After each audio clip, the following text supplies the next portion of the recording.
아루입니다. 오늘 제가 들려드릴 이야기는 그 누구도 예상하지 못했던 반전의 순간에 관한 이야기입니다. 사람은 누구나 자기 삶의 방향을 그려가고 있다고 생각하죠. 그런데 때로는 우리가 생각지도 못한 방향으로 삶이 확 꺾이는 순간이 찾아오곤 합니다. 그때 우리는 당황하고 혼란스러워하고 때로는 무너지기도 하죠. 하지만 그 반전이 꼭 나쁜 것만은 아니라는 걸 저는 어느 날 아주 특별한 경험을 통해 알게 되었습니다.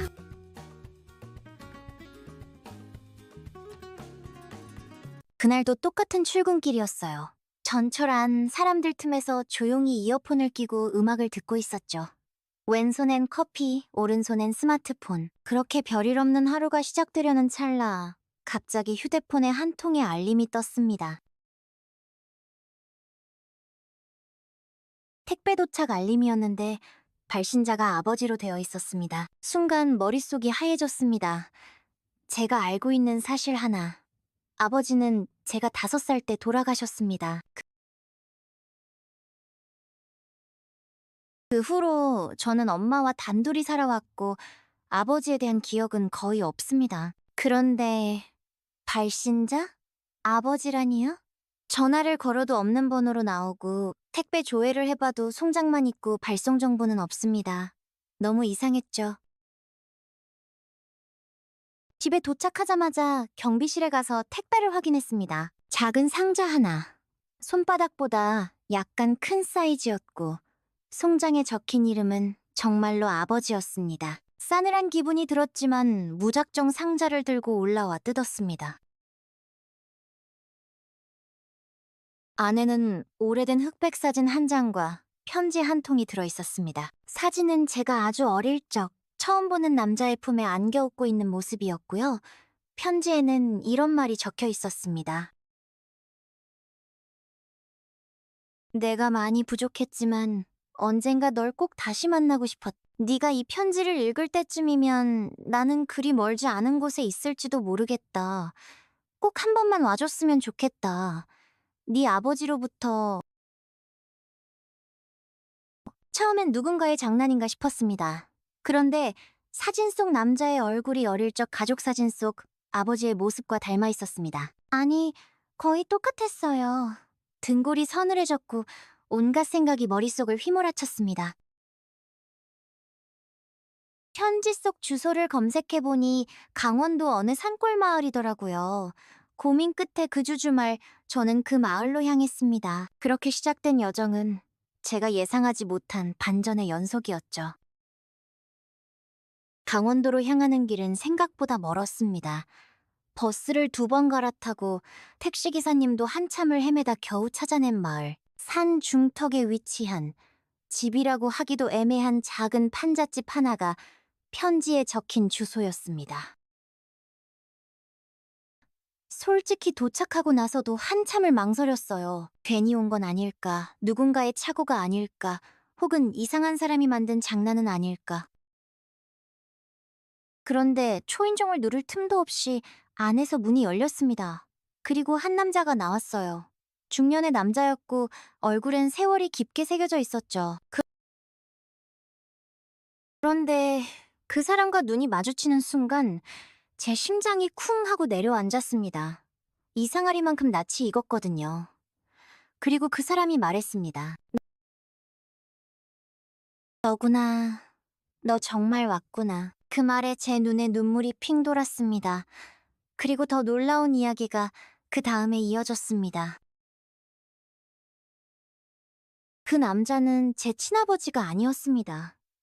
하지만 제게 아버지처럼 살아준 사람이었습니다. 엄마와 제가 살던 동네에서 엄마를 짝사랑했던 남자였고, 제가 어릴 적엔 가끔 과자도 사주고 놀아주곤 했던 동네 아저씨. 제가 기억하지 못하는 어린 시절, 제게 참 많은 시간을 써주었던 사람이었죠. 그는 말했습니다. 나는 네가 진짜 아들이었으면 했어. 그래서 멀리서 너를 계속 지켜봤어. 너한테 뭔가 해줄 수 있는 사람이 되고 싶었거든. 그런데 그럴 수 없었지. 그냥 마음속에만 담고 있었어. 그런데 이제 나도 많이 아프고 네가 이 편지를 받지 않으면 그냥 아무 일도 없던 것처럼 떠나려고 했어. 저는 도무지 무슨 말을 해야 할지 몰랐습니다. 머리는 혼란스러웠지만 마음 한구석에선 이상하게도 따뜻한 감정이 피어오르고 있었습니다. 누군가 나를 그렇게 오랫동안 기억해줬다는 사실만으로도 말이죠. 그날 우리는 오래 이야기했습니다. 제가 몰랐던 유년 시절 이야기, 엄마와 그 남자의 짧은 인연, 그리고 제게 마음을 전하지 못한 채 살아온 세월들. 모든 게 영화 같았고 믿기 힘들 정도로 반전이었습니다. 며칠 후 그는 제게 마지막 부탁을 했습니다. 혹시 내 유품 정리 좀 도와줄 수 있을까? 네 손으로 네가 해줬으면 좋겠어. 그리고 몇 주 뒤 그는 조용히 세상을 떠났습니다. 전 그의 유품을 정리하며 작지만 단단한 상자 하나를 발견했습니다. 그 안에는 제가 어릴 적 남긴 낙서들, 그가 찍은 제 사진들, 그리고 편지 여러 장이 담겨 있었어요. 전부 저에 관한 이야기였습니다. 그 속에 담긴 문장 하나가 아직도 기억에 남습니다. 나는 그 아이의 진짜 아버지는 아니지만 마음만큼은 그 누구보다 아버지였다. 이 반전의 이야기를 겪은 뒤 저는 많은 걸 다시 생각하게 됐습니다. 우리가 쉽게 가족이라고 부르는 말 속엔 사실 피보다 더 깊은 감정이 들어있을지도 모른다는 걸요. 그리고 반전이라는 말이 꼭 놀람이나 충격만을 의미하는 건 아니라는 것도요.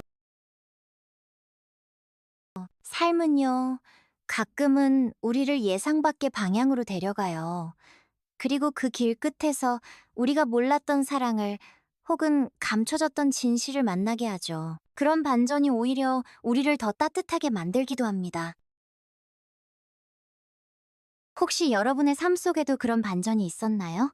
처음엔 이해할 수 없었지만 시간이 지나 의미가 되어버린 이야기. 저는 오늘 그런 반전이 꼭 나쁜 것만은 아니라는 걸 여러분께 말씀드리고 싶었습니다. 오늘 이 사연이 여러분에게 작은 울림이 되었길 바랍니다. 여러분의 특별했던 하루, 잊을 수 없는 경험, 혹은 누구에게도 꺼내지 못한 비밀까지 사연 모음에서 함께 나눠주세요. 여기까지 함께 해주셔서 감사드려요. 좋아요, 구독, 알림 설정 꼭 부탁드리고요. 저는 DJ 아루 또 새로운 이야기로 찾아올게요. 편안한 밤 되세요.